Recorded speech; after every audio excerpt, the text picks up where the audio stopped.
साबुन बेचने वाले का बेटा।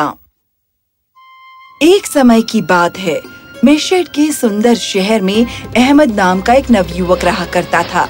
मेशेट की सुंदर मस्जिद अपनी सुनहरी गुंबदों के कारण फारस के राज्य की महिमा थी। राज्य का व्यापार अपनी चरम पर था।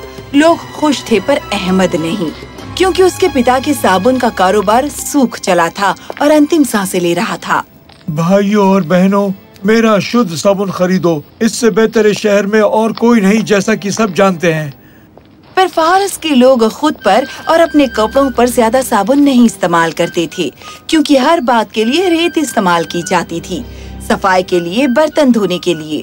तो बहुत से दिन ऐसे होते जब अहमद और उसके पिता इतना नहीं बेच पाते कि अपने लिए पर्याप्त रोटी खरीद सकें।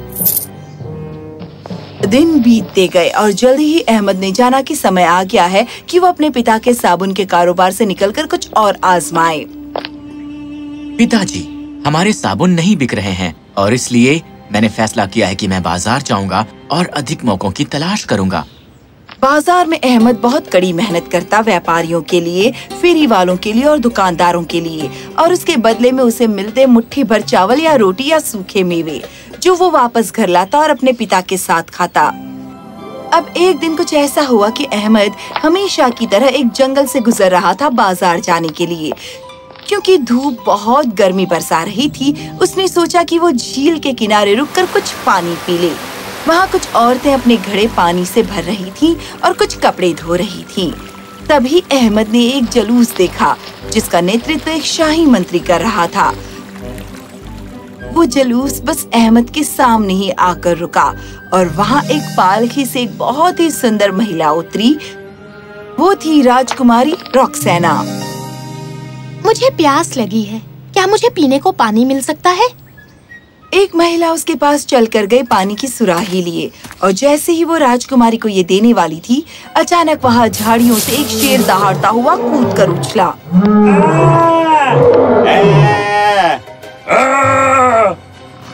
जब लोग भागे, वो शेर राजकुमारी की ओर मुड़ा, उस पर झपटा और जमीन पर पटक दिया। मुझे बचाओ! राजकुमारी को खतरे में देखकर अहमद ने तुरंत आग की जलती मशाल उठाई जो पास पड़ी थी, और वो शेर की ओर लपका। अहमद ने अपनी पूरी ताकत लगाकर मशाल को लहराया और शेर तुरंत भाग गया। अहमद मुस्कुराया और वो राजकुमारी रॉक्सेना की ओर मुड़ा, जो डर कर कांप रही थी। उसने तुरंत उसे पीने के लिए पानी दिया। धन्यवाद, हे बहादुर इंसान, तुमने मेरी जान बचाई। सुनिए महारानी रॉक्सेना, हमें यहाँ से फौरन निकलने की जरूरत है। राजकुमारी रॉक्सेना मुस्कुराई और उसने अहमद की तरफ सिर हिलाया और अपने पालकी के अंदर बैठ गई। वो तो बहुत ही सुंदर है। अगले दिन जब अहमद बाजार में था, एक बूढ़ा फेरी वाला उसके पास चलकर आया। बेटा, तुम बहुत मेहनत करते हो, क्या तुम खुद के लिए कुछ कमा भी पाते हो? नहीं हुजूर, मैं नहीं कमाता, लेकिन कम से कम मेरे पिता और मुझे खाने को कुछ तो मिल जाता है। तुम देश की राजधानी में क्यों नहीं जाते? वहाँ व्यापार कहीं ज्यादा अच्छा है और तुम्हारे जैसा इंसान बहुत अच्छा कमा सकता है। अहमद ने इस पर कुछ देर सोचा और फिर कहा, खैर, तब तो मैं यही करूँगा। कल मैं और मेरे पिताजी राजधानी की तरफ निकल पड़ेंगे। फेरी वाले ने उसे शुभकामनाएं दी और चला गया, और इस तरह अगले दिन अहमद और उसके पिता ने अपनी यात्रा शुरू की। वो रात में यात्रा करते और दिन के वक्त आराम करते, सूरज की तपती गर्मी से बचने के लिए। वो चलते गए, कई बार पहाड़ों के टेढ़े मेढ़े रास्तों से गुजरते हुए, और कई बार वो मरुस्थलों से गुजरते हुए पाँव के छाले सहन करते हुए चलते गए। एक दिन जब अहमद का पिता एक वृक्ष के नीचे सोया था, अहमद ने किसी के करहाने की आवाज सुनी। भयभीत होकर उसने अपने सोए हुए पिता को पीछे छोड़ दिया और आवाज की दिशा में बढ़ चला। जल्द ही उसने देखा एक बूढ़ा दरवेश रेत पर गिरा हुआ है। उसके कंधों पर एक रुमाल गिरा हुआ था और उसके पास ही पड़ी थी एक बड़ी लाठी, जिस पर जड़ा था बाज के सिर के आकार का संगमरमर। स्वर्गदूतों की खातिर कोई मुझे पीने के लिए पानी दो। अहमद ने तुरंत उसे अपना घड़ा दे दिया। हालांकि पानी थोड़ा नमकीन था, दरवेश ने पूरा पानी एक घूंट में पी लिया।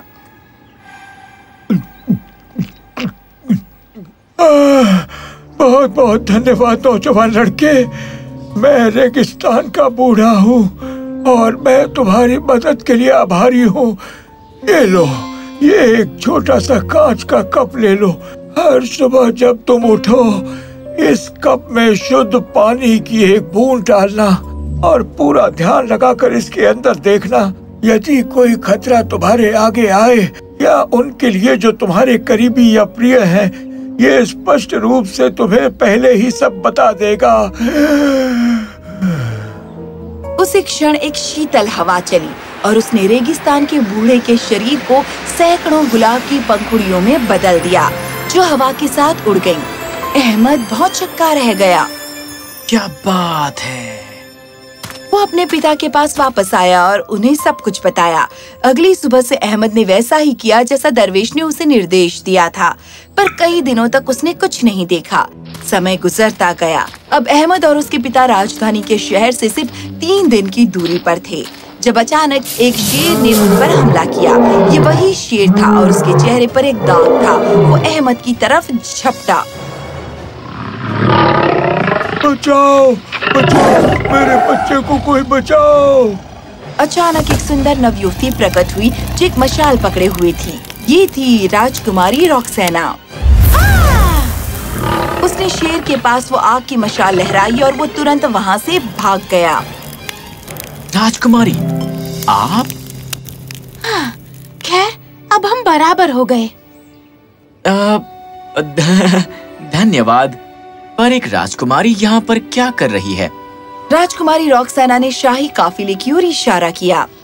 मेरे पिता और मैं एक तीर्थ यात्रा से वापस आ रहे थे जब अचानक मुझे किसी के चिल्लाने की आवाज आई। तुम कहाँ की यात्रा कर रहे हो? हम राजधानी की तरफ जा रहे हैं। खैर, हम भी राजधानी जा रहे हैं। तुम हमारे साथ आ सकते हो। बहुत बहुत धन्यवाद। तो अहमद और उसके पिता शाही काफिले में शामिल हो गए और जल्दी ही राजधानी के शहर में पहुंच गए। अहमद के पिता की हालत देखते हुए राजकुमारी ने सलाह दी कि वो 1 सप्ताह तक शाही अतिथि गृह में आराम करें, इससे पहले कि वो नए शहर में काम ढूंढे। राजा ने भी इस पर जोर दिया। हाँ, अतिथि गृह में रहो जब तक कि तुम्हें नौकरी नहीं मिल जाती। अहमद ने खुशी खुशी सहमति दे दी, क्योंकि उसे काफी समय मिल गया था एक अच्छी नौकरी ढूंढने के लिए। पर शेर से बाल बाल बचने के बाद उसने हर सुबह खास मेहनत की कि वो उस क्रिस्टल कप में एक बूंद पानी की डाले और उसके अंदर देखे। कुछ भी नहीं प्रकट हुआ। 7 दिन तक जब उसने पानी में देखा राजा का वो दर्शन कि वो सोया है और उसके पास एक आकृति खड़ी है जिसने हाथ में खंजर उठाया है और वो वार करने ही वाला है। वो तुरंत राजा के पास दौड़ता हुआ गया।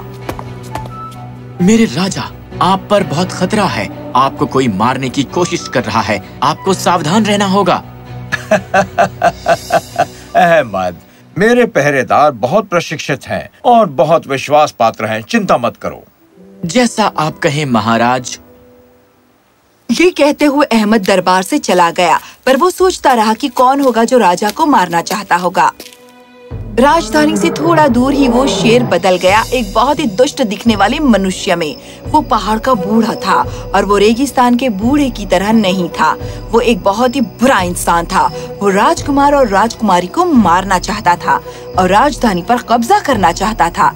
वो अहमद को भी मारना चाहता था क्योंकि उसने राजकुमारी रॉक्सेना की जान बचाई थी।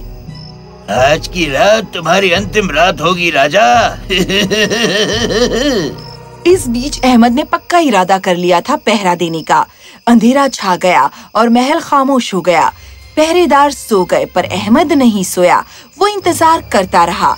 अचानक उसने देखा एक काला साया छुपकर खिसक रहा है महल के उस भाग में जहाँ राजा सोया हुआ था। यह आकृति बिना कोई शोर किए राजा के कमरे की दहलीज तक पहुँच गई। खैर, अहमद उसके ऊपर झपटा और उसके साथ ही उसने अपना पूरा जोर लगाकर चीखा, आक्रमण! आक्रमण! राजा पर आक्रमण हो रहा है। इस पर राजा जाग उठा और साथ ही पहरेदार और सिपाही भी। वो तुरंत दौड़े आए और साथ ही राजकुमारी रॉक्सेना भी। पर उसी वक्त पहाड़ों के बूढ़े ने स्वयं को शेर में बदल दिया। तुमने मुझे बहुत सता लिया है लड़के। मैं राजा से बाद में निपट लूंगा, पर पहले मैं तुमसे निपट लूं। शेर अहमद की तरफ लपका जब अचानक उसकी जेब से क्रिस्टल का कप गिरा और उसमें से निकला एक विशाल रेगिस्तानी बाज। ओह नहीं, रेगिस्तान का बूढ़ा नहीं। उसी क्षण शेर का शरीर धूल में बदल गया और खिड़की से उड़ गया। राजा, राजकुमारी और पहरेदार अचंभित होकर देखते रहे। रेगिस्तानी बाज अहमद की ओर मुड़ा और मुस्कुराया और फिर वो अचानक गायब हो गया। इस परिस्थिति से भावुक होकर राजा अहमद की ओर मुड़ा और उससे कहा, तुम एक बहादुर इंसान हो अहमद। मैं इसकी घोषणा करता हूँ कि आज से तुम इस राज्य के प्रधानमंत्री हो। अहमद बहुत खुश हुआ और वो राजा के सामने झुक गया। धन्यवाद महाराज। और इस तरह अहमद राज्य का प्रधानमंत्री बन गया। अब भोजन की कोई कमी नहीं थी। अहमद और उसके पिता राज़ी खुशी रहने लगे। राजकुमारी रॉक्सेना बहुत खुश थी क्योंकि दिल ही दिल में वो अहमद को बहुत पसंद करती थी और ये विचार कि उसे कभी महल छोड़कर नहीं जाना पड़ेगा उसे बहुत खुश कर दिया। जल्द ही दोनों इकट्ठे बहुत समय गुजारने लगे और उन्हें एक दूसरे से प्रेम हो गया। जब राजकुमारी रॉक्सेना ने अहमद के प्रति अपनी भावनाएं अपने पिता को बताई तो वो बहुत खुश हुए। खैर, मैं भी अहमद को बहुत पसंद करता हूँ और मुझे बहुत खुशी होगी उसे अपने परिवार में शामिल करने में, पर ये तभी होगा यदि वो तुमसे शादी करना चाहता हो। अहमद को दरबार में बुलाया गया। अहमद, मेरी बेटी कहती है कि वो तुमसे प्रेम करती है और वो अपना शेष जीवन तुम्हारे साथ गुजारना चाहती है। तुम्हारे विचार क्या हैं? महाराज, मुझे भी उससे प्रेम है। तो ठीक है, तो मैं तुम्हारे पिता से बात करके विवाह की तैयारियां शुरू करता हूँ। चलो खुशियां मनानी शुरू करें।